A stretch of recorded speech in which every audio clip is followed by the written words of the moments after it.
I think so. I have to bend down now, just to prove you right.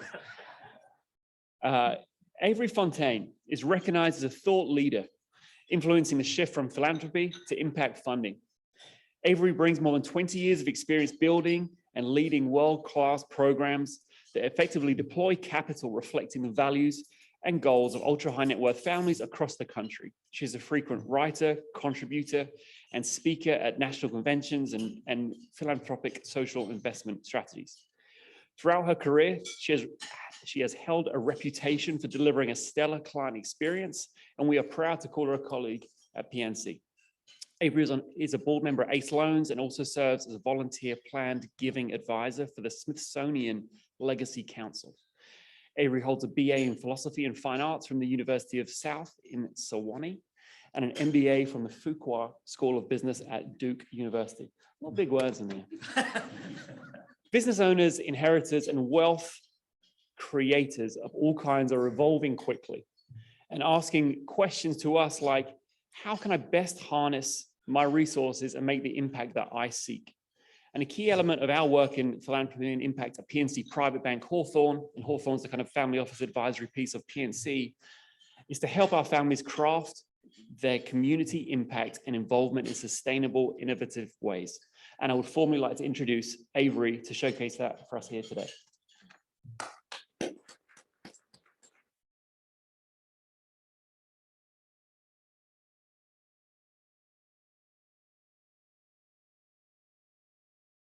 Esteemed crowd. I'm going to stand here, but I also have a lavalier so I can walk because I tend to do that. I'm going to walk through a good bit of data. Let's see if this works. All right. Can everybody hear me if I stand back?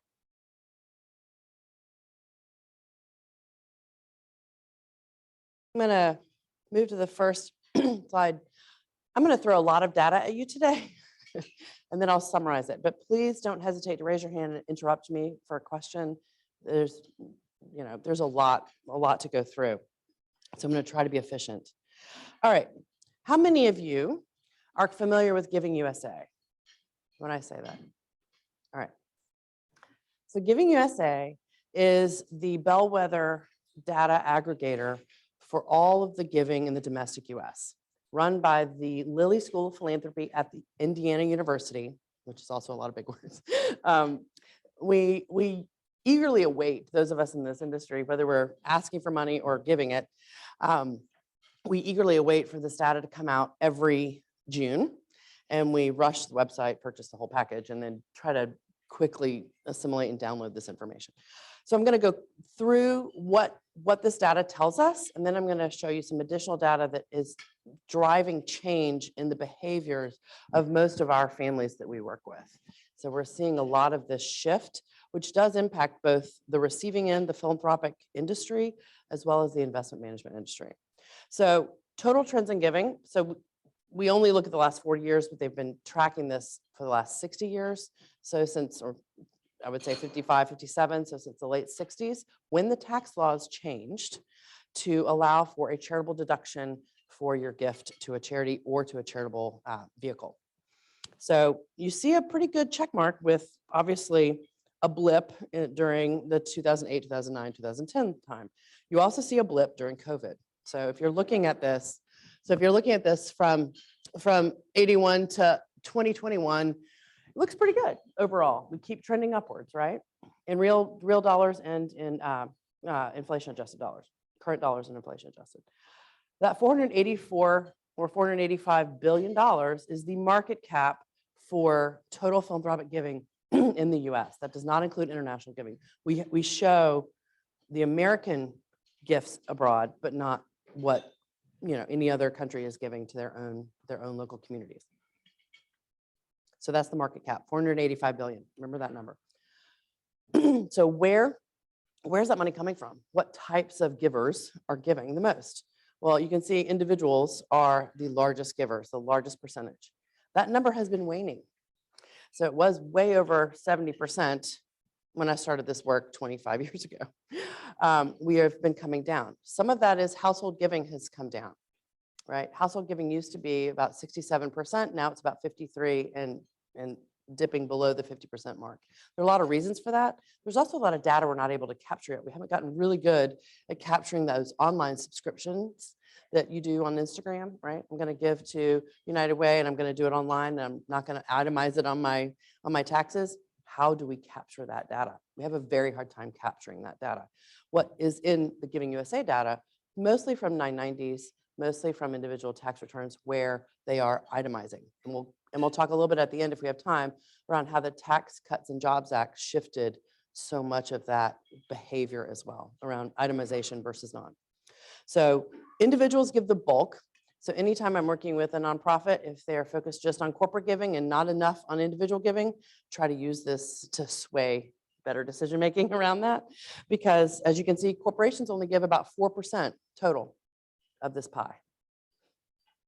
A lot of that is not because corporations are stingy, it's because they are looking at their corporate social responsibility models and changing the way they deploy capital. It's not just grant making anymore, right? So when fundraisers are working with nonprofits, when nonprofit fundraisers are working with corporations, there's often a shift or required shift in how they approach that conversation. So bequests are about 9%, stayed steady. You'll see in a minute how bequests went up during COVID, logically. And those are estate planning decisions that once an individual passes away, that money goes straight to a nonprofit or into a charitable trust of some kind. Foundations. So foundations, about a fifth of this giving comes from foundations. And that is private family foundations, that is donor advised funds that are housed at community foundations, at any sort of financially sponsored donor advised fund program, which is considered a 501c3 grant maker. So that is looped into here, as well as the private operating foundations and all that kind of stuff. So the foundations encompasses quite a few different vehicles in that. Any questions on where the money's going or coming from? All right. Okay, so now we're looking at what has changed. So we're looking at the yellow being 2020 to 2021 and the blue 2019 to 2020, right? So look at the yellow for the latter part of COVID and the blue for the early part of COVID. And we will get 2022 data this June, so just to realize that. So if you look at the total giving before, in the early part of the pandemic, it went up 8%. In inflation adjusted dollars, it was down a smidge for the 2021-2022 year. But what comprised that, I think, is really interesting. Bequest, obviously, in a bit of a morbid reality, because of the early stage of COVID, before the vaccines came out, you just saw a great deal of shift there in terms of the activation of bequests during the early stage of COVID. And then you saw that slough off for 2021, 2022. The other big flip is the corporate giving. During the early part of COVID, there was a lot of unknown around what was happening. So there wasn't a lot of opening of the coffers. And then that changed quickly once we understood the landscape a little bit better. And then you look at the foundations, same thing. The foundations in the early part of COVID really opened up and went beyond their 5% spend, their floor of 5%. And you really saw them beginning to think through what they were thinking, what they were giving, towards their communities, towards their particular mission-driven work. And then they pulled back the reins a little bit in 2021, 2022.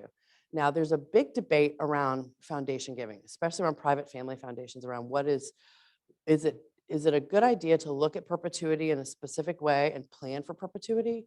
What is perpetuity? Clara Miller, who used to run who's the past president of the Heron Foundation in North Carolina, just recently came out with a great article, which I'm happy to send out. You Google it too. But she really talks about what is perpetuity for a private family foundation, right? What are we talking about when we're talking about perpetuity? And how do we understand perpetuity in a different way now versus in the past, perhaps? And what has COVID changed around the concept of perpetuity versus spend down family foundations? So we're seeing a lot of that discussion with our families. Obviously, that's often a generational conversation, which I'll get to as well. There's a lot of data around this behavioral philanthropy. You've heard of behavioral finance. We talk about behavioral philanthropy as well. Individual giving stayed in the positive, obviously to a greater degree in the early stages of COVID. And then in the second half of that 2021, 2022, 12-month cycle, there's a little more reticence around what they're giving because, people's jobs and the economic circumstances in many cases were unknown. So you can see how corporations and individuals acted almost, opposite one another there. So when we are looking at this work and working with the nonprofits we serve, this data comes in very handy where strategy is concerned. So where'd the money go, right? The last couple of years, you really see a change in education, in arts, culture, and humanities, and in health. Those are 3 areas that have seen dynamic swings, as you can see, and for various reasons. So in the interest of time, I'm going to focus on a couple of things. Yes, over both years, you saw an increase in giving to foundations. So people have been funding up their foundations. And in some cases, that can be a controversial move. In some cases, it's really quite part of a behavioral pattern they've already been in part of. Arts, culture, and humanities suffered during the early part of the pandemic, and then those that were a little more savvy around, or who were savvier around digitization, really caught on really quick. So the ability to engage an audience, both in person and digitally, really drove giving to a higher degree around the arts, culture, and humanities. International affairs as well. I think it's interesting that in the early part of the pandemic, there was a high tolerance or high interest in giving internationally from the US to international NGOs. And yet in the second part of the pandemic, that really pulled back pretty severely, pulled back the reins pretty harshly, frankly. And that, that speaks to our concerns domestically, right? And the environment and animals is one of those that has continued to increase every year. And that is Gen X, Y, and Z giving. And we'll talk a little bit more about that as well. Any questions on this data? Where the money's going? Any surprises? Y'all are quiet group. All right. So I get interesting pushback, around this topic, that overall giving for the entirety of the Giving USA data span from the late 60s to now has never exceeded significantly 2% of GDP. While the pie of GDP has grown, the percentage of giving, philanthropic giving in the US, has remained at 2%. So as the pie grows, that 2% represents a larger number, but it's still only 2% of the pie. And so this stat often gets misinterpreted, and as Americans aren't as philanthropic as we think they are. There's a lot of self-gratification. There's a lot of patting each other on the back, all that kind of stuff. But what is shifting immeasurably, and we have some data that we're able to talk about here in a minute, around where is that additional those additional funds or the additional capital being deployed beyond the pure grant.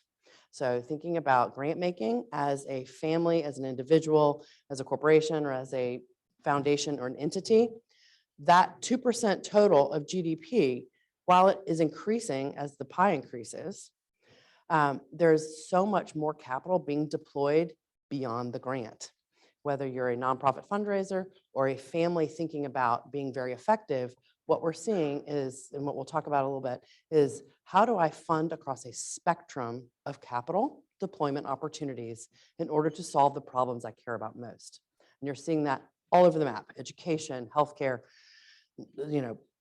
one thing we call WASH, water, sanitation, hygiene. We're seeing huge investments across a spectrum of opportunities to try to solve some of our biggest problems. And it doesn't do away with the grant making piece or the philanthropic community. It is an add-on. And so that is part of the behavior shift that we're seeing. So this 2% of GDP is something we hear a lot about in philanthropic circles. And it is easily misinterpreted as a bad number. But I think that consistency as the GDP pie continues to grow over time is a good thing. There is, I'll show you this in a second. So what we're seeing also is an opportunity to increase that 2%, because what we're fundraising for the most part lately over the last 40 years is the low-hanging fruit: cash and qualified appreciated stock. we are not taking advantage, whether it's the families that we advise or the nonprofits we advise, we're not taking enough advantage of the non-cash assets out there. And what's the market for the non-cash assets, you may ask? So if you look at the IRS data only goes up to 2019. We don't have 2020 through 2022 yet. Hopefully, I'm assured that we will get at least through 2021 this year, so cross your fingers. But if you're looking at the data that we have, the average, if you look at this data, the average of total non-cash assets donated to charity, donated to the nonprofit sector, is about 70 billion, right? Around the 70 billion mark, with an outlier in 2017. Occasionally it spikes based on, I would say, business sale activity, that kind of thing. And for the most part, we're talking about a long laundry list of non-cash assets, which I'll get to in a second. So keep that number in your mind, 70 billion average, 70-ish billion with a B, total non-cash assets donated in any given year. That's kind of our run rate, if you will. What are these assets, right? So ignores corporate stock, mutual funds, other investments. That shows you how much of the low-hanging fruit we're using. And the IRS does count those qualified appreciated shares of mutual funds or stock as non-cash. So that is as far as, I would say, the traditional fundraising model goes, the traditional grant-making model goes. So everything above that, real estate, art collectibles, food, clothing and accessories, electronics, household items, vehicles, cars, boats, planes, and other is interesting, right? So when we're looking at these other asset classes, if you will, of non-cash assets, what's really driving sort of a low proliferation rate, right? What's driving a low proliferation rate is lack of facility or comfort around gifting these types of assets. It's a complex process. Just take art, for example. How many private bank dinners have you been to around monetizing your art collection or your collectibles? I've been to 1,000 through this career. And yet, it's one of the smaller items on this list, one of the least granted items on this list. The larger ones are real estate, obviously, land, conservation easements. We're seeing a lot of that activity. Clothing and accessories, I mean, just the Goodwill drives alone drive a huge number of clothing and accessories, but also the monetization of high-end clothing and accessories. And that does not include jewelry, which is in the art and collectible side. Electronics are not as often granted or given. Household items are definitely a key piece. So something that we're seeing, furniture could be in the household items or in the art and collectibles, depending on the type of furniture. Is it something you need appraised by an unaffiliated appraiser? Or is it something that you can grant because your kids don't want it anymore and you can give it to the charity of your choice, right? There's a lot of, you may have heard about this, but the estate settlement world, there's a lot of stuff in the attic that nobody wants anymore, whereas we used to be able to pass those things down from family member to generation. And so the art and collectible world and the household item side of this work is there's significant business opportunities there. So think about that. The vehicles, the cars, boats, planes and trains, that just is not as frequently gifted, and doesn't mean that it shouldn't be. It just means usually if they are significantly valued, they end up as a collectible item granted there. The intellectual property in kind, like airline tickets and miles. I've worked with the Delta Airlines Foundation for a lot of years, and obviously a key piece of so much corporate giving is going to be in kind giving. But the intellectual property is key. That also includes cryptocurrency. And that's why that amount over the 2015 to 2019 5-year period is so significant and growing. So the gift of non-cash value in the intellectual property space is only going to continue to grow.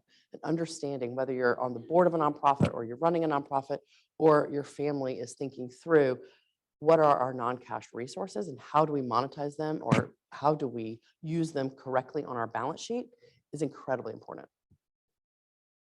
Any questions on this? This is a lot of data. All right. So this slide, I'm going to take a minute. So this is a sobering, sobering slide. When we're looking at the first two on the left, what you see is this. The scale on the first two, the bottom 50% of earners in the US and the next 40%, so up to 90% of total wealth creators in the US, maintain a scale of in the billions. So the bottom 50% have total non-cash assets of just under, about 100 billion, right? That's in the billions with a B. And the makeup is the blue business, something I want you to really think about. The closely held or business ownership is almost non-existent in the bottom 50%. One of the reasons I have served, I just rolled off the ACE Loans board, is because it's a CDFI helping build that wealth for traditionally hard to loan to families and individuals, right? So how do you help build wealth? You have to build business ownership. So what you're seeing here is the lack of that. And what is the one that, what do they have the most of is other. That is depreciable assets, cars, motorcycles, ATVs, all that kind of stuff. So when you're looking at the green, a significant amount of their, of the bottom 50% of earners in the US, their wealth is in houses and depreciable assets, a little bit of financial, and a little bit of deferred comp and 401k work, savings. Then you move to the 51 to 90%, and you've got a little bit more blue, a little bit more business ownership up there. And the green is about the same, maybe a little bit bigger, but it's not much bigger. They still own a good bit of wealth in real estate in their homes. The gray, the depreciable assets begin to shrink a bit. Because as you expand your business ownership, you start to think a little bit more with your family as balance sheet, right? And the red increases the financial as well as the defined benefits, the stripey black and white and the deferred comp. So you start to see the growth, the use of the corporate match, the use of retirement assets as a wealth building tool in that 51 to 90 percentile range. Now, in that total, in the next 40, the 51 to 90 percentile range, the scale is still in the billions, and we're just under, I would say, 780 billion there, which is significant. So you're the bottom 90%, 90% of wealth creation in the US in non-cash assets is about 850, 900 billion, just under $1 trillion, 1 trillion. When we go to the top 10%, the next 9, so 91 to 99%, that scale shifts to $1 trillion. So we're automatically jumping from billions to trillions.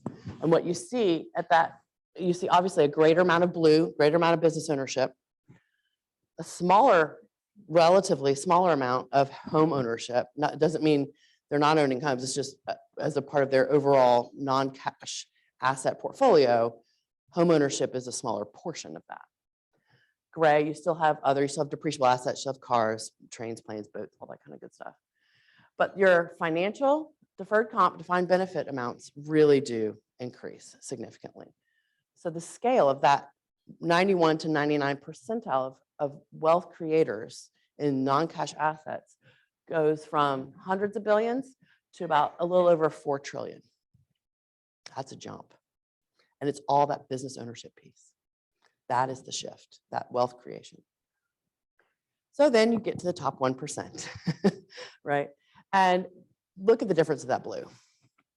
That the way to create wealth in this country is business ownership. It cannot be clearer based on this data.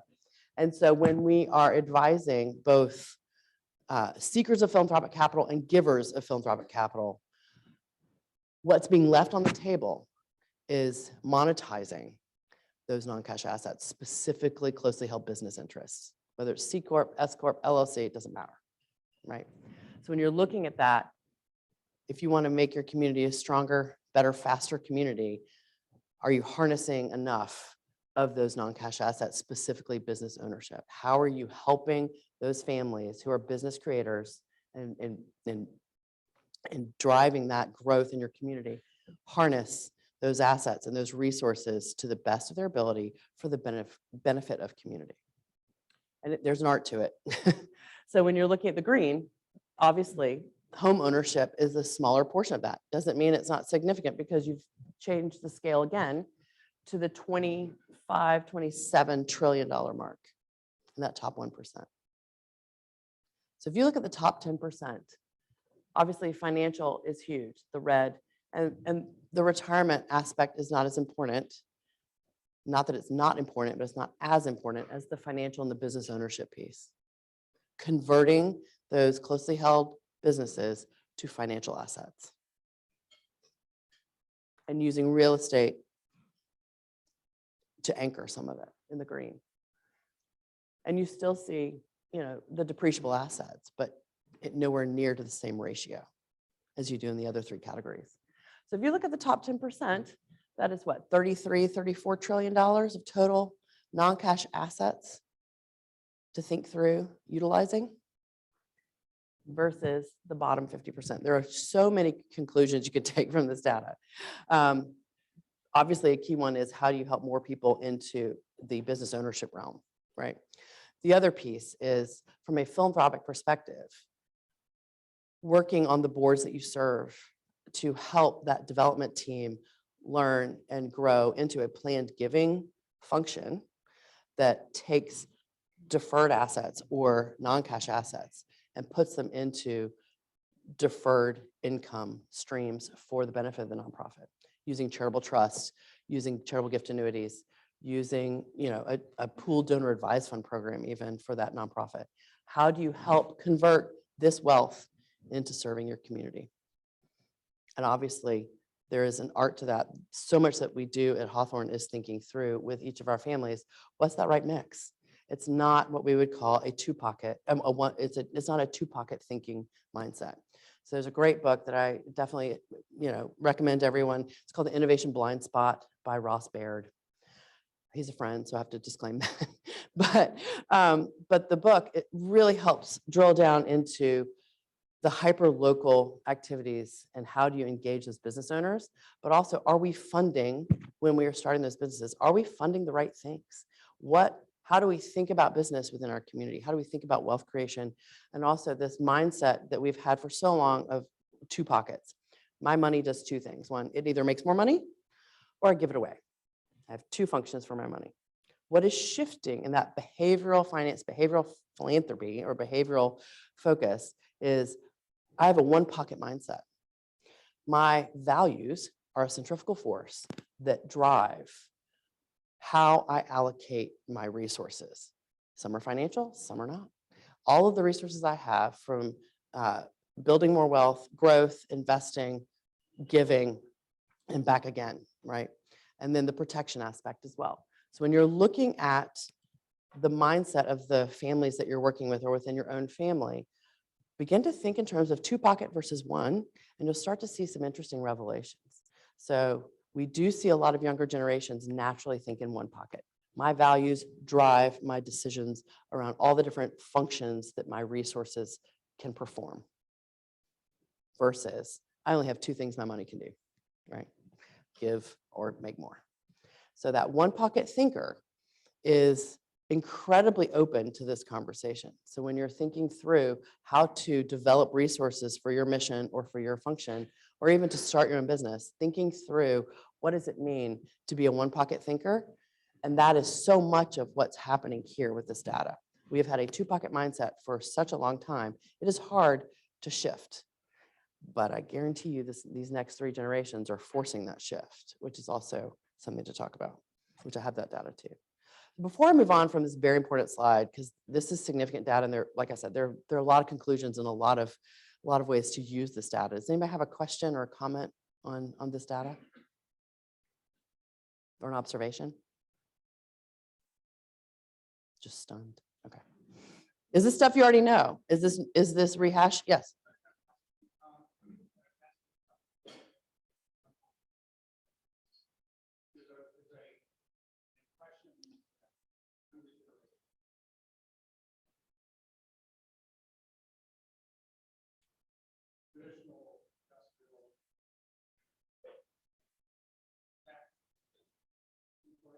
Yes.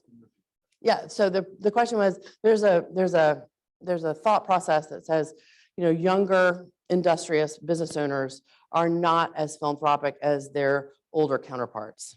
Did I get that right? And that is false. It is, with a few caveats. One, it is regionally dependent, right? So the Southeast has one set of criteria or one set of circumstances versus the Northwest or the Northeast or the Southwest and Midwest. So we see this a lot in our practice because we are national, and my team is working in just about every major market in the US. So we do see those distinctions very clearly. And I would say the Southeast, and I am Southern, my family's from South Georgia, we see a marked rise in the Gen X, Y, and Z entrepreneur mindset, and they're very one pocket in their thinking. So they may not be making a grant, but they are interested in funding that social impact bond or that muni bond that forces collaboration between what I call tri-sector parties, business, nonprofit, and government. So they're thinking, if I'm going to help solve homelessness, I will still give a grant to the local mission, but I want to actually start attacking root causes. And who are my partners in the community to do that? It may not look like traditional philanthropy. So that's the shift that you're seeing, for sure. Mm-hmm.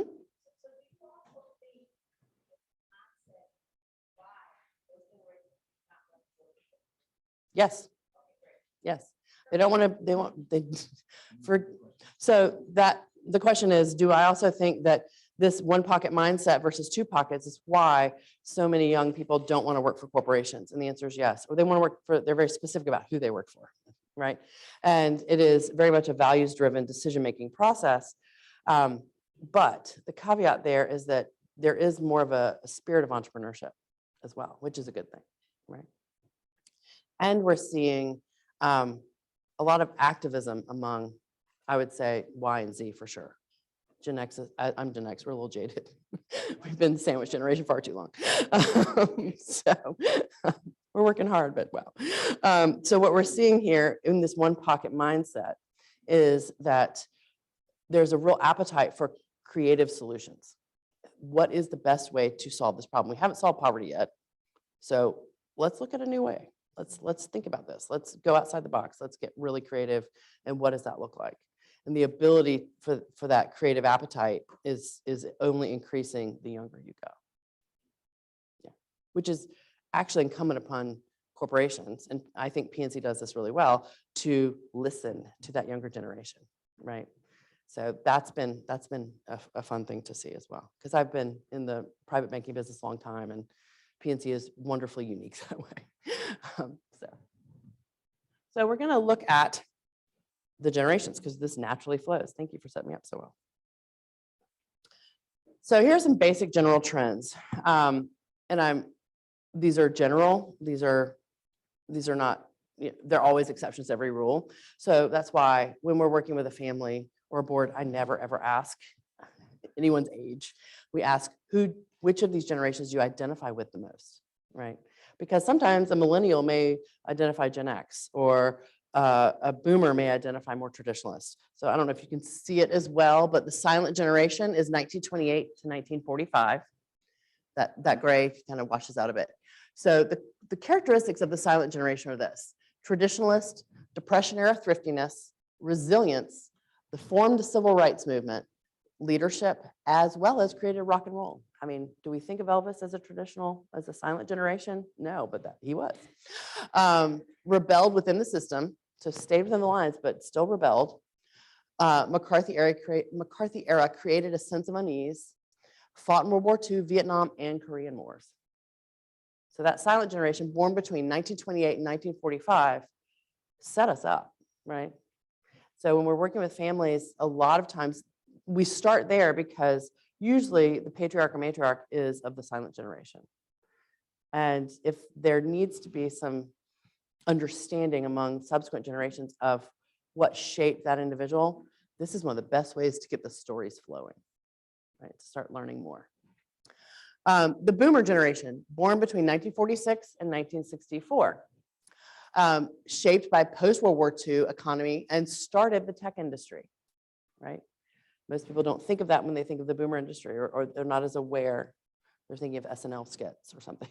But what we're seeing here with the boomer generation is that kick off the domino for the Intels, for the Microsofts. That is the boomer generation. Redefine prosperity and social change, as well as redefining traditional values. So what we're seeing now with that centrifugal force of one pocket thinking is just a continuation of what the boomer generation kicked off. Very hardworking, value relationships above all else, and it's also the wealthiest generation ever in the history of not just our country, but mankind. Gen X. So I said earlier, I'm Gen X. Born between 1965 and 1980, we're the smallest generation, the middle child syndrome, rebounded the best after 2008, after the housing crisis. Hardworking and independent. Something you may not realize is that Gen X has founded 55% of the startups currently in operation today. And a lot of them, a large majority, are run by women. Created the dot-com boom and the dot-com bust. And our music influences are all over the map: punk, indie, grunge, rap, hip hop, and techno. So we're a bit schizophrenic in our music choices, but it's a good melting pot. Then you move on to the millennials, the largest generation. They only have 30%, only 30% have families by the age of 38. High student debt. They have more women with college degrees than any other generation. Socially conscious, very ethical spenders, very health conscious, and consider themselves spiritually connected, but not necessarily religious, right? So when you're looking at these dynamics, it's really important to understand sort of the general characteristics of the people you're talking to or working with, but also the interplay between them and how each one builds upon the previous generation. So we don't always acknowledge that, right? It's really important to see how each one affects or influences the next. Gen Z, born between 97 and 2012. What happened in 97 to be that demarcation line? Do y'all remember? The cell phone. Remember those little Nokia things, right? 97 was the year. And that's the demarcation line. That technological demarcation line is that wearable or the independence that the cell phone gave us. So the Gen Z is the first generation to be totally digitally native.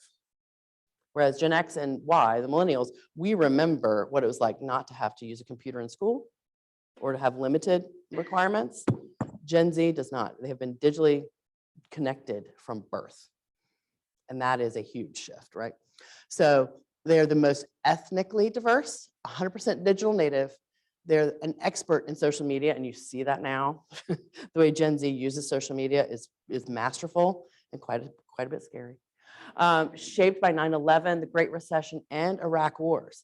So in that sense, the Gen Z harkens back to the silent generation. They've had just as much trauma in their early years as those kids growing up in the Great Depression. And then dealing with World War II, Korea, right? So we see a lot of similarities. If you take away technology, we see a lot of similarities between the silent generation and Gen Z. Gen Z is also incredibly loath to take on student debt. So we're seeing that play out in our national discourse, right? Gen Z will not go to that four-year college unless the money works. They will go to that early community college, get their 2 years under their belt, and then spend the money once they know what their major is going to be. Very practical. And so you're seeing that also translate to a more progressive pro-government mindset, because they expect what we talked about earlier, that tri-sector communication. We see that in their work, in their communities. You're seeing that in that sense that government needs to have a stake in this. They don't have any illusions that government is efficient, but they definitely see the necessity of that tri-sector work, which is one of the reasons you're seeing just about every business school worth its salt teaching tri-sector skills. How do you manage a project that has all of these, someone or something of these three stakeholders of business, philanthropy, or nonprofit, and government involved or impacted by? So you're seeing a lot of that in Gen Z. Their goal is to reshape institutions, whereas perhaps the silent generation was rebelling within the system. Gen Z is also interested in rebelling within the system and reshaping it. They don't want to do away with anything. They're very thoughtful about that piece of it. And obviously the student debt load I just mentioned. So these 5 generations are operating all at once, not just in our communities, churches, and businesses, but within our families. And how that shapes decision-making around capital resource deployment is really fascinating. So much of the work we do with our families is take them through a process, and we call it Amplify Impact. We take them through a process to help uncover or peel back some of these layers of the onion to help them make good decisions as a team. What does it mean to team across generations? It's a lot. But you get them, we use this slide a lot to help the story flow, because stories are some of the best ways to drive understanding. If there's been conflict, if there's been, discomfort of any kind, telling stories and beginning to understand where you come from and where you're going can reduce a lot of friction. So this slide alone or this information alone can really help drive so much of that understanding between generations. What questions y'all have? That's also a lot of data. All right, given 5 minutes, I'm going to hit 2 pieces of data really, really fast. And I'm happy to chat about this afterwards. So in the world of philanthropy, the concept of impact investing, which is defined as direct investment in early stage entrepreneurial ventures that are measuring more than just revenue. They're measuring revenue plus environment, revenue plus a social measure. And you often hear double and triple bottom line investing. And this is, I would say, private equity, private debt, and even angel equity, angel debt. So early stage. There's also a concept called the B Corp, which is another way of starting a company and measuring these things and baking it into your accounting practices. The work being done in this space globally is taking off. So we have started the Global Impact Investing Network, the GIIN tracks this data. The majority of funders of early stage impact investing are family offices and nonprofit endowments. And the family offices are doing it just like they've done every other private equity boom or private debt through their LPs, so the limited partnerships. And the nonprofits are doing it through their endowment. And what you're seeing in this private capital deployment is a huge growth. We've been tracking it since 2009 when it was at 40 billion, is now 1.2 trillion as of 2022. That is growth. Contrast, the long line is the work of the Giving USA data. So when I'm working with nonprofits, they see this and they say, impact investing is cannibalizing philanthropy. No, that's not what's happening, because the families are doing both simultaneously. If they're interested in solving a water, sanitation, hygiene issue in their local 3-county area, they're going to give to the relevant nonprofits and look and see who else they need to partner with. Is there an entrepreneur attacking this problem as well? And how can they invest in that entrepreneur side by side?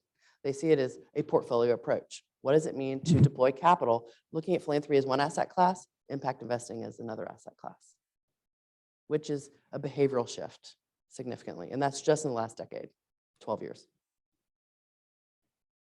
And I can come back to that. So given the short time period, I'm going to go through a very complex slide in about 2 minutes. This is the spectrum of social investment, everything from traditional nonprofits to the traditional public markets.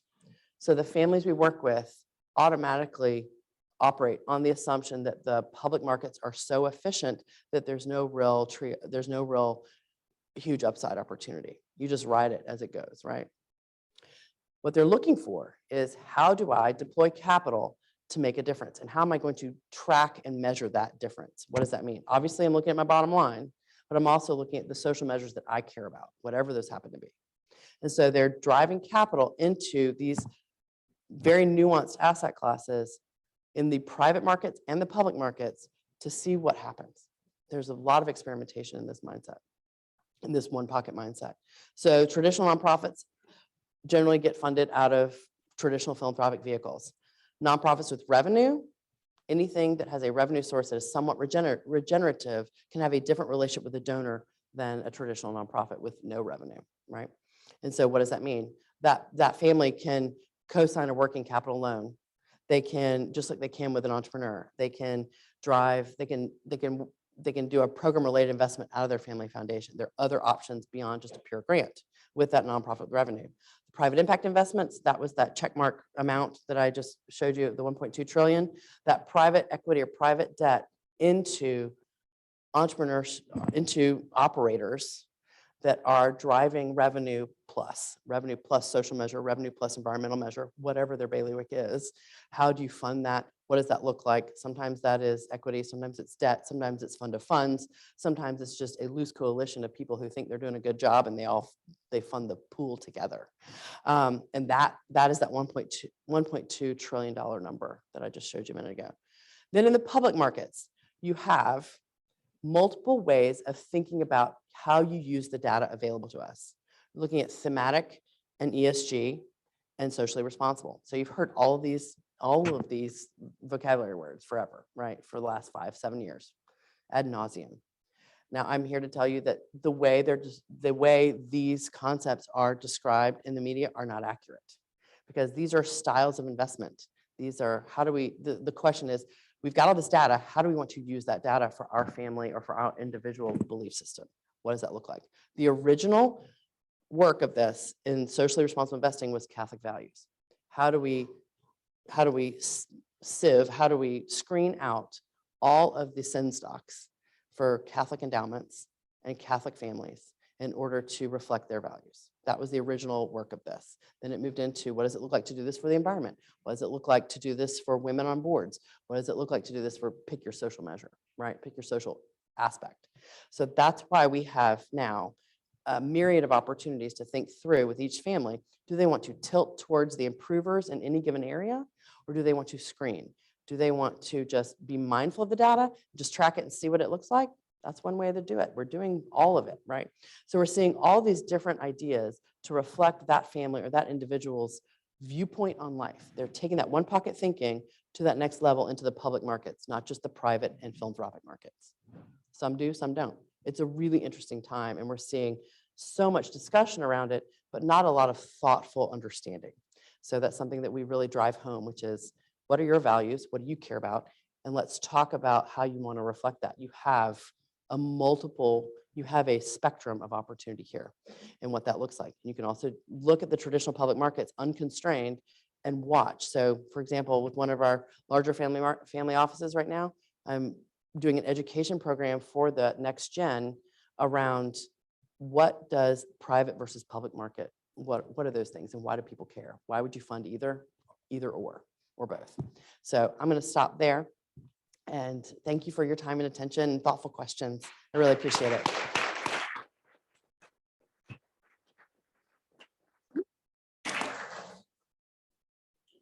Switch with you.